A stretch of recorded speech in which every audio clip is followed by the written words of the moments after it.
What's up everybody, D-Man back. Welcome to a brand new video, and today we're going to be doing a trailer breakdown for the first teaser trailer from Godzilla Minus One.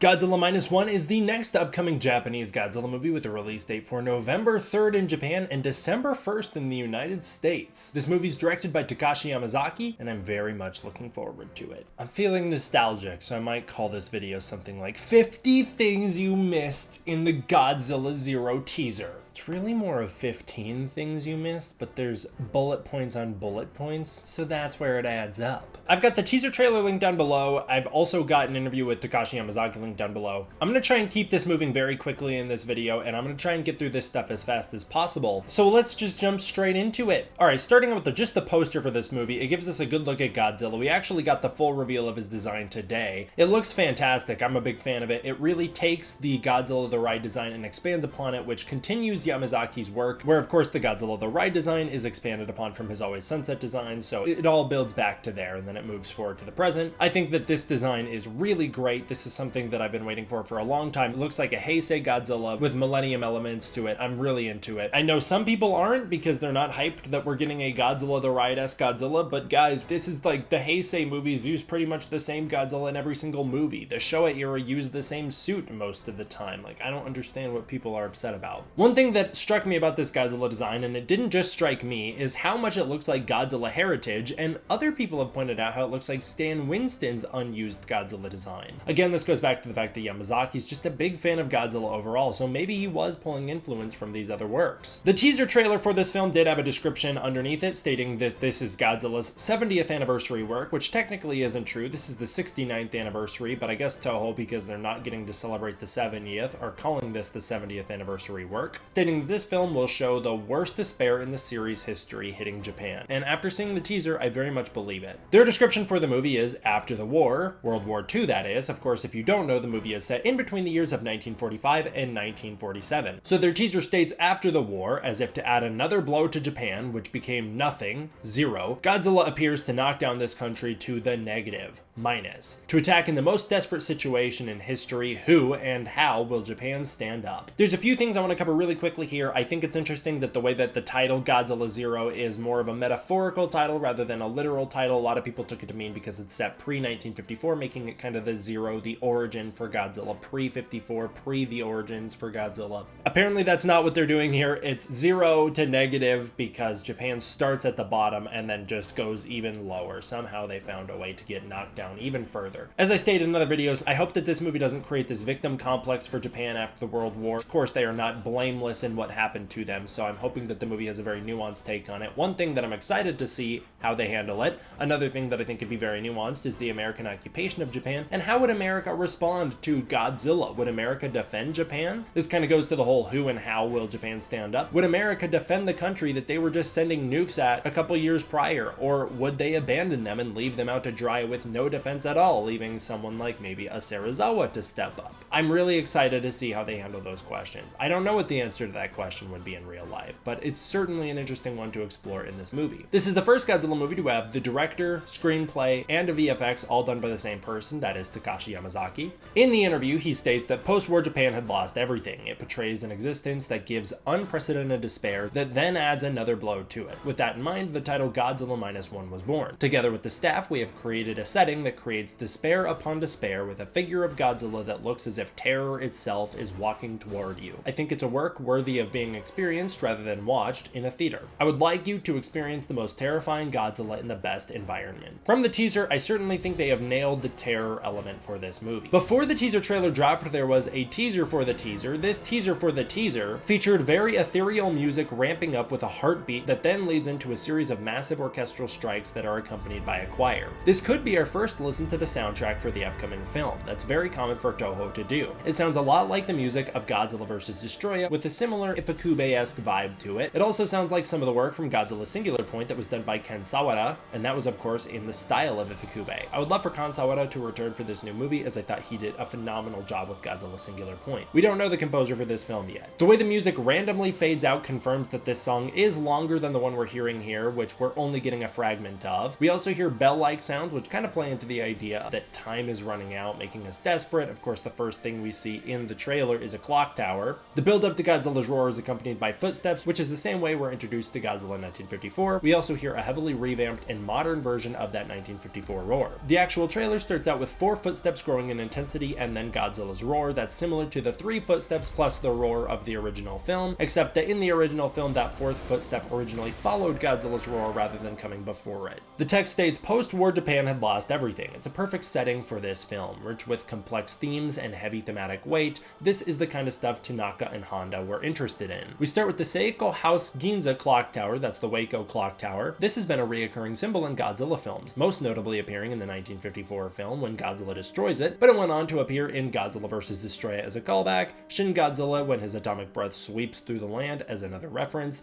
and then King Kong vs. Godzilla as an establishing shot. It appears to be destroyed here. This building was most likely picked due to its connection to the 1954 film, but this does not appear to be a Godzilla destruction sequence. I want to be very careful when discussing this movie, as I personally feel that with themes like this, with a movie this heavy, it should be discussed appropriately. I don't necessarily think that all destruction movies are epic and awesome, although I do always appreciate destruction sequences. I think that they carry different weights depending on the movie. This movie is a little bit more mature than, say, your Monsterverse, so I think it should be discussed under that lens. I personally do not think that the damage here is from Godzilla. The damage to the Ginza Ward does not appear to be from a creature smashing through buildings, but rather when you see the scorch marks and the rubble, it hints to something impacting them from above. What we are most likely seeing here is a sequence set in 1945, immediately after the war. We are most likely seeing the results of the less talked about Tokyo fire bombings, aka the Night of the Black Snow, which happened on March 10th, 1945. It killed anywhere from 80 to 100,000 people. That's in the range of Hiroshima's death toll and is more than the death toll in Nagasaki. Of course, because it didn't happen all at once, it's not referred to as often as the atomic bombings are, but it is a major event in the Japanese war. The imagery of the Tokyo firebombing was evoked in the 1954 film and weighed quite heavily on director Ishiro Honda, who was present in Japan during the event. During this shot, we see a big shadow cross over the frame here. It could just be smoke, but it could also be something much worse. If this scene is set in the film's present of 1947, then this might be Godzilla crossing past the sun, as maybe the destruction did come from him. Or it could be planes flying over Tokyo during the war. That would be very tragic. We then see a smoking field of rubble and what appears to be a small lake. The massive crater in the center of the frame indicates that this is probably the remains of an atomic bombing. It could either be Hiroshima or Nagasaki. The water in the frame could be the river where the Oe Bridge is located near Ground Zero. This was the target for Hiroshima. However, this could also be Nagasaki, as the rubble is less recognizable and less intense. But when it comes to the Second World War and Japan, this site could truthfully be any number of locations, unfortunately. The massive crater at the center of the site is deep enough to make me wonder if Godzilla was hibernating here and this unearthed him, sort of similar to how he appears in Mothra vs. Godzilla. This shot, the composition, the movement, the smoke, the color, the devastation, it's all very similar to the visuals in the original Godzilla 2014 teaser reel. This is another instance of Yamazaki being a big fan of both the US and Japanese Godzilla, as his Godzilla the Ride borrows heavily from Godzilla King of the Monsters. The text on screen here states, VFX written and directed by Takashi Yamazaki, making him the first Godzilla director to do all 3 things. The VFX are also amazing in this movie, being handled by his Shirogami VFX company. The budget for this movie, based on the way that they have treated Shin Godzilla and the other Shin movies, is anywhere from $15 to $30 million, and in my personal opinion, from what we've seen already, it's on another level from Shin Godzilla. Maybe that's just because VFX have evolved in the nearly 10 years it's been since they made that movie, or maybe it's simply because it was being handled by a different studio. But I'm personally very, very pleased with what we've seen, and that's to say Shin Godzilla looked great as well. We jump to the destroyed rubble of Tokyo. You can see the Tokyo signs in the background, where a cleanup crew is attempting to sift through the endless piles of rubble as the public stages a protest. The last time we saw a protest in a Godzilla movie was in Shin Godzilla, as people were protesting the existence of Godzilla and wanting to keep him alive. I do not think that's what's happening here. We see people holding up signs saying dangerous, no entry, as others try to get a closer look. This reminds me a lot of the families of the victims of the sinking boats in the Godzilla 1954 movie, always always wandering into the newsroom to find out who was dead and alive. While the men in the rubble seem to be wearing some protective clear gear, potentially to protect them against Godzilla's radioactive traces, this is more than likely set in 1945, with the Japanese government making the first attempt to clean up Tokyo after the fire bombings. The public is probably wanting in to see the extent of the damage, to see what happened to their property, and to search for missing victims. Maybe this is set after the war, and the barricade could even be set up by the American government trying to keep the Japanese people in the dark on what happened. I think that's less likely, but it still could be the case. I do believe that all of this is set before Godzilla shows up at the start of the movie, and then we will probably time skip a couple years because, again, I have heard that this movie takes place in a range of years between 1945 and 1947. Then we get the tagline "From Zero to Minus," which I think is a great tagline for this movie. It basically represents how Godzilla is here to kick a man while he's down.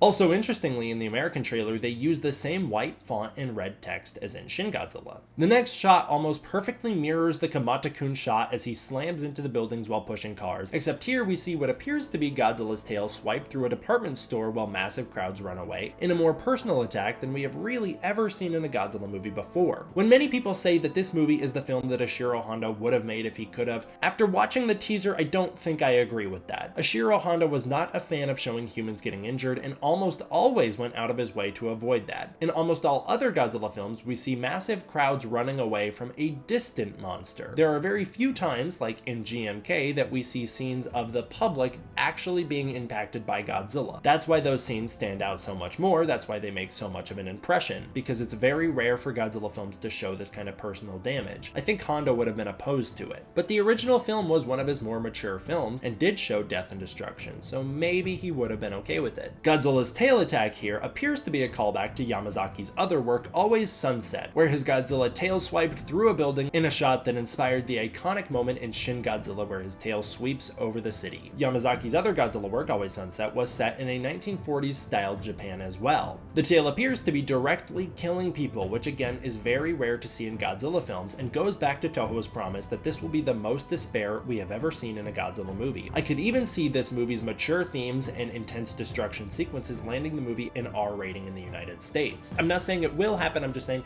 I could see it happening. That would be the first Godzilla movie in history to land an R rating. The attack also happens in the daytime with beautiful sunset colors, which is not uncommon for Toho's Godzilla movies, but is very rare when compared to things like the Monsterverse. Then a train comes flying through the air where it crashes into the tracks and explodes. Godzilla has a long history of attacking trains. In the 1954 film, 1984, Godzilla vs. Megaguirus, and Shin Godzilla. This train could have been smacked like in Shin Godzilla when Godzilla tail swipes it, but I have a feeling it's more than likely caused by Godzilla as he bites into one car and lifts it, causing the other cars to go flying. The way that the camera barrels towards the train reminds me a lot of Yamazaki's other work, which feature vehicle long takes as vehicles crash around through rubble and avoid obstacles. I believe what we might be seeing here is the POV of the engine as it plows into the train that has been dropped before it, much like how the train drove into Godzilla's footstep in the 1954 film. It's also important to note that this shot mirrors the visuals of King Kong. The lighting here is kind of reminiscent of Ready Player One's Kong sequence. This goes all the way back to the 1933 film where Kong attacked a train, and that was likely the inspiration for the Godzilla train attack as well. The next shot gives Titanic vibes here as a band playing music on the roof meets their demise as the section of the roof they're standing on snaps off and plummets into the ground as a direct result of Godzilla's enormous footstep. Handheld shots amplify the chaos in the streets and truly do create what just might be the most terrifying Godzilla sequence we have ever seen, as Godzilla's enormous feet trample towards hundreds of fleeing civilians. Godzilla walking towards fleeing civilians was featured in the 1954 film, but was a lot less chaotic and intense. Godzilla's feet appear to be pretty large here, making me question just how big he'll be in this movie, but I'm gonna stick to my guns and say he'll be about 50 meters or 60 meters, and that's my guess due to his size in the final shot of the trailer. But this shot of his feet makes me think he could be much bigger than that, maybe even up to his 100-meter height. His new scale pattern reminds me a lot of the 2014 Godzilla with the alligator-esque hide, although here it looks a lot less natural and a lot more grotesque. I love the detail that Godzilla's feet are so heavy and horrifying that it causes the street to explode, sending rubble and people flying through the air. It's horrific and unstoppable and tragic and terrifying, and something we don't see in many Godzilla films. Normally, we don't see the destruction of his footsteps. There are few instances of it happening, like in Godzilla Raids Again, but it's very rare. In the chaos, we see what appears to be a fleeing soldier and a little lost girl looking for her parents. She's probably going to meet her demise at the feet of Godzilla, and reminds me of the tragic, helpless little girl from the original Godzilla film who is told she would soon be joining her father in heaven. In the English trailer, the title G-1 is written in English in the same font that they used for Shin Godzilla. And the film is not yet rated, which again could indicate that it's still being reviewed by the MPAA and could get a rated R rating. Then we end it by seeing Godzilla roaring at a train framed through tram wires similar to the high-tension wires of the original film. Again, the train calls back to the original movie, and this goes right for the reference by having Godzilla put the train in his mouth, although before we weren't really ever able to see how Godzilla quite reached the train due to the suit's limited mobility. This Godzilla looks incredible. His design is equal parts grotesque and classic. He appears to have scarring on his face as well. This is most likely due to the atomic bomb, and has resulted in him having a very sharp design. We also see what appears to be a scar in the impression of a teardrop raining down his cheek. I also love his brown and very expressive eyes. This is a great size for them, much better than the MonsterVerse Godzilla's size, which is very small, and allows us to see and feel what he's thinking. I also love the mouth that has the 2014 styled membrane and the multiple rows of teeth like Shin Godzilla. He's got a normal tongue, unlike Shin Godzilla, however. His mouth also opens up crazy wide like Shin Godzilla and Godzilla Ultima, which appears to be Toho's new thing.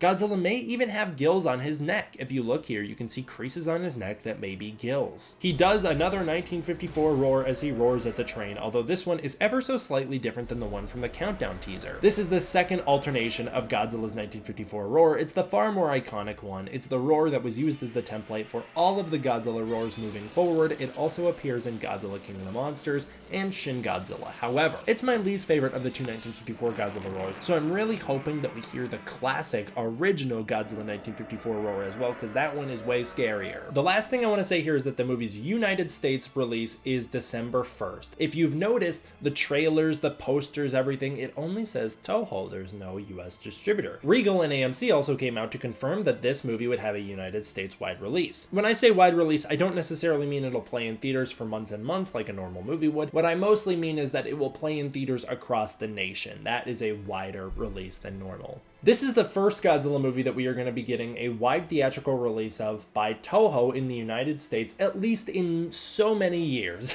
I cannot think of the last time that this happened. This might be the first time this happened, but this is going to be a Toho released Godzilla movie. I am hoping for subtitles, but there's the potential that it'll be dubbed in the United States, so it'll do better. However, if we get the best case scenario, there will be a dubbed option and a subtitled option, like what you see with some animes. Sometimes when they bring anime to the United States, or sometimes when they even bring things like Shin Ultraman to the United States, they give you the choice of seeing it dubbed or subtitled, and I'm really hoping we get that choice here. But yes, this will be a Toho distributed Godzilla movie, which means Toho is really ramping up in not only just the United States, but in the world. Toho is making big moves the last few years. I told you this was going to happen way back in 2019. I told you. Toho's making big moves, so this is one of their biggest they've made so far. I'm very excited about that, and I hope that means that they will handle a US distribution in terms of DVDs and figures as well. That'll be great. I cannot wait to see this thing. I really love this trailer. I thought that it was a great trailer. I'm very, very excited for this movie. It appears to be giving me everything I personally have wanted out of a Godzilla movie. I'm very hyped about it. I love the design. I love the look. I love the style. I'm so into it.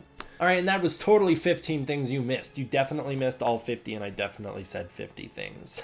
Don't count it. Just don't count it. If you don't count, then I probably said 50. All right, that's where I'll leave it here today, guys. I want to give a huge thank you to my patrons over on Patreon. I really appreciate the support, and it goes a super long way towards helping make sure I can keep making videos like this for you guys. If you want to check out the Patreon, you can using the link in the description below, where you can get early access to content, access to the Discord community, and more. Thank you all for watching. I hope you enjoyed. I will see you guys next time for the next one. D-Man, out.